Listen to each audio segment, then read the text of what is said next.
Le lettrage d'un compte. Qu'est-ce que le lettrage d'un compte?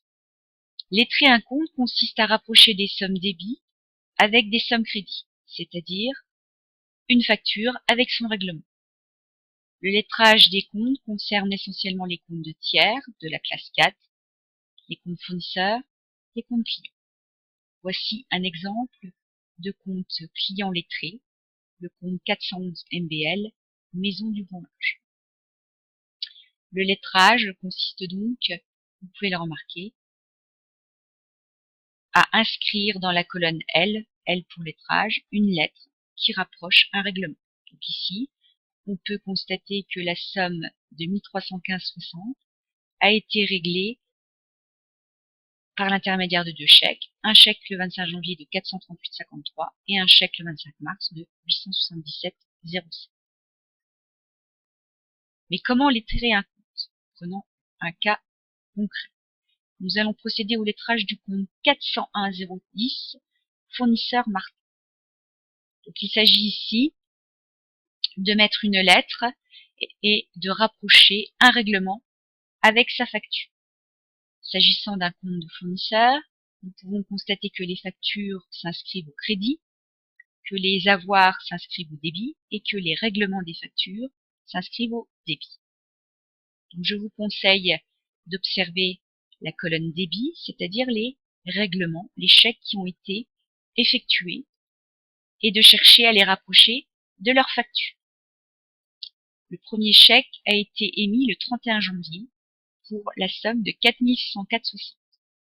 Il suffit donc de repérer dans la colonne crédit si nous retrouvons cette somme. Nous la retrouvons au 1er janvier, qui correspond à nouveau, qui, je vous rappelle, concerne la reprise des soldes antérieurs. Donc nous allons pouvoir inscrire une lettre, la lettre par exemple A, ce qui signifie que nous avons rapproché le chèque 52,356 de la somme 4104,60 qui correspond à des factures antérieures au 1er janvier. Nous allons observer dans la colonne débit si nous retrouvons un autre chèque. Nous avons le 28.2, un chèque numéro 52452 de 7833,80. Nous allons vérifier si nous retrouvons cette somme identique dans la colonne crédit. Nous n'avons pas de somme identique et antérieure au 28, puisqu'on règle évidemment des factures qui se situent avant le 28. Il suffit donc ici d'utiliser la méthode de tâtonnement, c'est-à-dire d'additionner des sommes pour pouvoir trouver la somme de 7833,80. Nous allons additionner la facture V0198 avec la facture V01895. Nous obtenons la somme de 8372, qui est supérieure à la somme de 7833,80. Nous pouvons donc effectuer la différence et nous repérons que la différence en fait correspond à 538,20 qui correspond à l'avoir du 25 janvier, l'avoir numéro 01 1235. Ainsi, nous avons pu rapprocher la somme de 7833,80 en y inscrivant la lettre suivante, B. Ce chèque règle donc la facture du 5 janvier, ainsi que la facture du 18 janvier, moins l'avoir, qui se soustrait aux factures. Nous repérons le dernier chèque, le chèque du 30 mars. Le chèque du 30 mars correspond à 5202,60. Nous ne retrouvons pas dans la colonne crédit cette somme-là. Donc il suffit là aussi, nous prenons la lettre C, la lettre suivante, C, qui correspond à l'addition, enfin à la soustraction plutôt de 7415,20 moins l'avoir.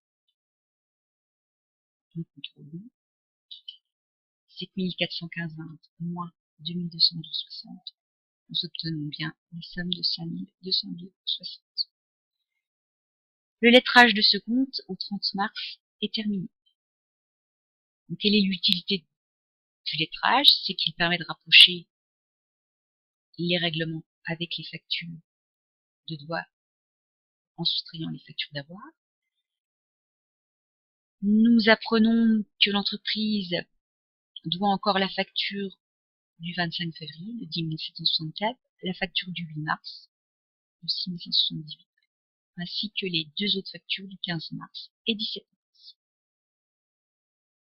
Quelle est l'utilité de procéder au lettrage? Il permet de justifier le solde du compte.